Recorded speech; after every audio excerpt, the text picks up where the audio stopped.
আম্মু আম্মু আম্মু কথা বলো আম্মু আম্মু আম্মু আম্মু কথা বলো আম্মু ভাবি ভাবি আম্মু বাপ্পি বাপ্পি রে বাবা আমার আর কত রক্ত ঝরাবে তোমরা আর কতদিন মৃত্যুর আতঙ্ক নিয়ে আমাকে ঘুম থেকে উঠতে হবে আমি বাড়িতে আসার পর থেকে জেনেছি তোমাদের জেদ প্রতিশোধী বড় কিন্তু আমার কাছে আমার স্বামী সন্তান পরিবারই বড় প্রতিদিন ওদের মৃত্যুর আতঙ্ক নিয়ে আমি বাঁচতে চাই না দুরন্ত তুমি তোমার ভাইকে বুঝিয়ে বলো এই জাত শত্রুতার মরণ যুদ্ধ বন্ধ করতে না শাহানা না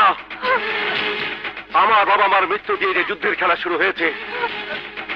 সেই যুদ্ধ ততদিন চলবে যতদিন আমি অথবা আকরাম দুজনের একজন এই দুনিয়া থেকে বিদায় না নেব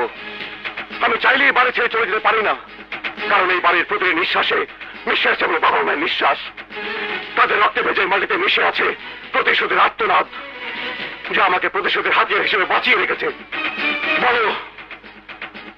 বলো শাহানা কি করে আমি ওদের ক্ষমা করবো বলো তুমি জানো না ভাবি ওরা যখন আমাদেরকে চারো সন্তান বলে গাল দেয় তখন এই বুকের ভেতর জন্ম নেয় ভয়ঙ্কর জেদ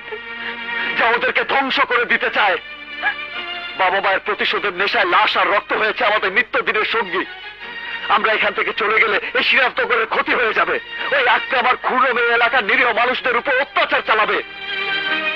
আর তখন ওরা যদি দু হাত তুলে অভিশাপ দেয় তাহলে নিশ্চিহ্ন হয়ে যাবে আমাদের বাবা মায়ের স্মৃতিচিহ্ন বলো ভাবি তুমি কি তো চাও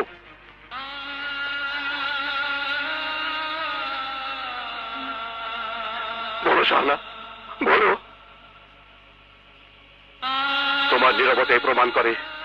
এতক্ষণ তুমি যা চেয়েছো এখন তা চাও না। আসসালামু আলাইকুম চৌধুরী সাহেব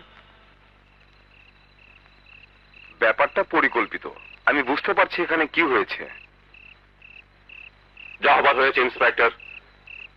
আপনি আপনার দায়িত্ব পালন করুন ওকে এই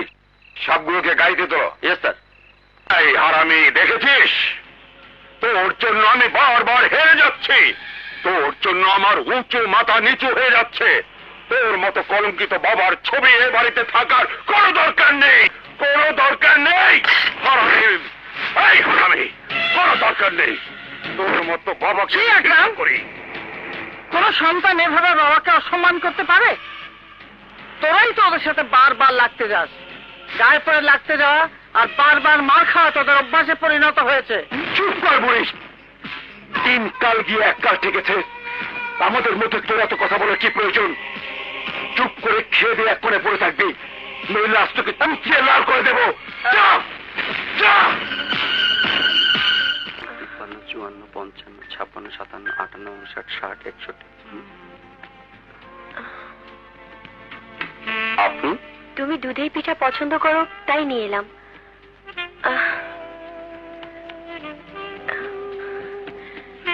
এই নাও পিঠা